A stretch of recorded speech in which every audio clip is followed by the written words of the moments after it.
is the most defining album of the turn of the millennium? Just think about it for a moment. Wrong!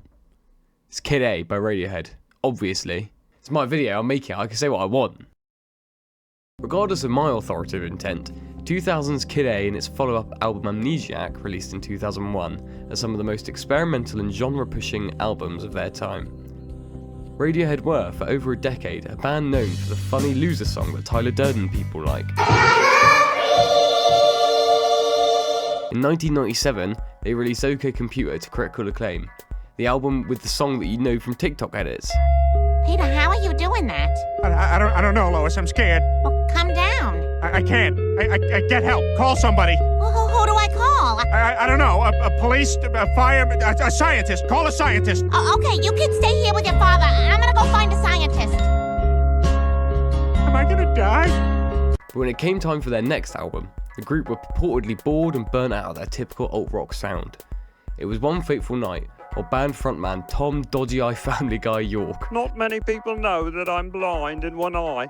Can you guess which one? drove to Cornwall. But their sound would change forever, following a late-night radio play of now infamous electronic artist Aphex Twin. Aphex Twin is a whole other dichotomy, one that I am far outclassed in discussing myself, but all you need to know is he did not make rock music and is also mostly now known for funny TikTok edit music. But it was that night when the band, inspired by the ambient electronic soundscapes of Aphex Twin, changed their sound forever. They went back to the studio and, in later the year 2000, released their new album 𝗧𝗍𝗆, not to the great acclaim of rock fans around the world, but to the concerned whispers of the average 2000er, to whom the world of ambience was still largely alien.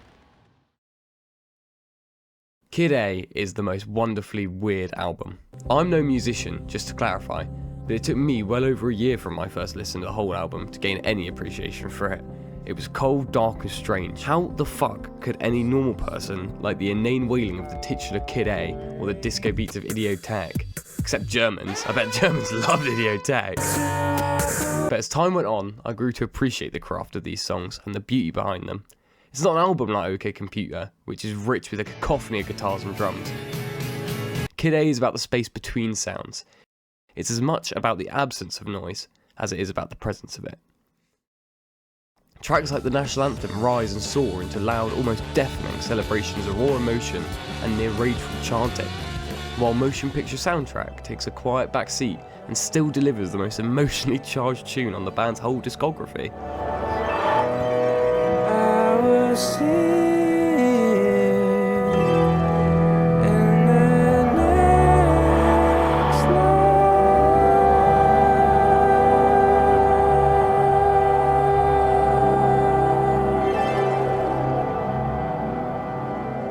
The bottom line is, the album is incredible on its own, long before you even get into its tie-in game.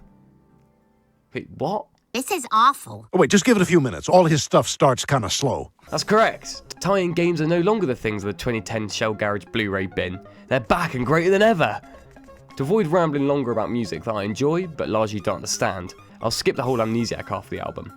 In 2021, Radiohead released 𝗧𝗍𝗆 Amnesia?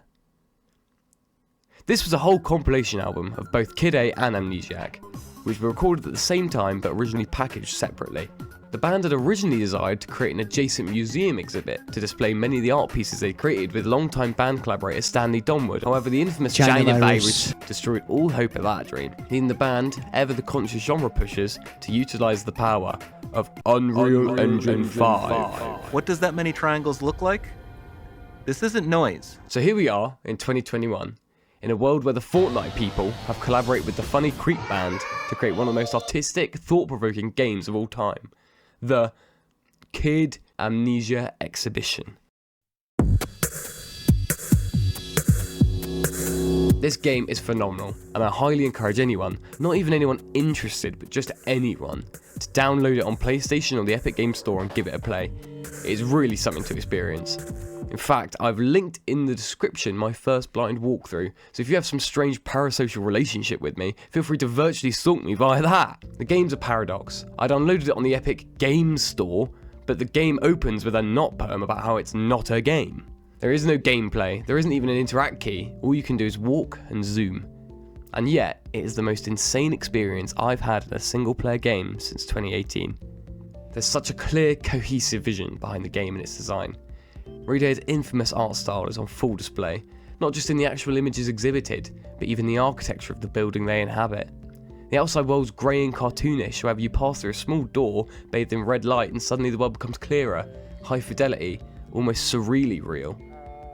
Strange rooms connect to stranger rooms, graffiti adorns the walls yet seems to belong there. The complex is labyrinthian with no clear structure, yet you always end up back where you needed to be.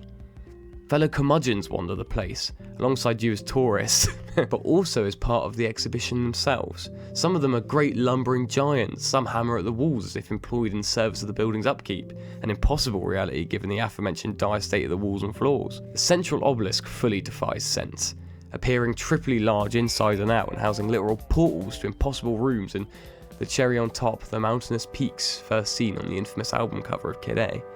With the grand and harmonious motion picture soundtrack playing behind, the camera leaves the player, fully cementing your littleness in this abstract world and the existentialism of it all.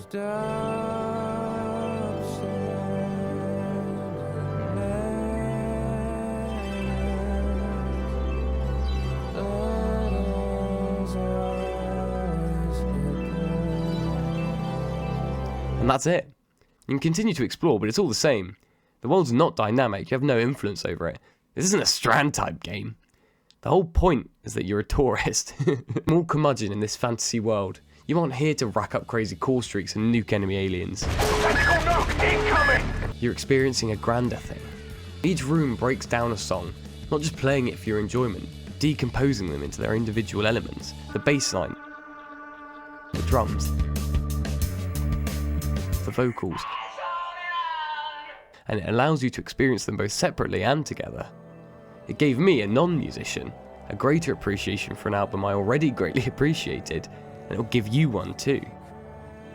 So stop dallying, don't take my word for it, the game's free, go play it, experience it, and don't stop making art, because the more experiences we have, the richer we become for it.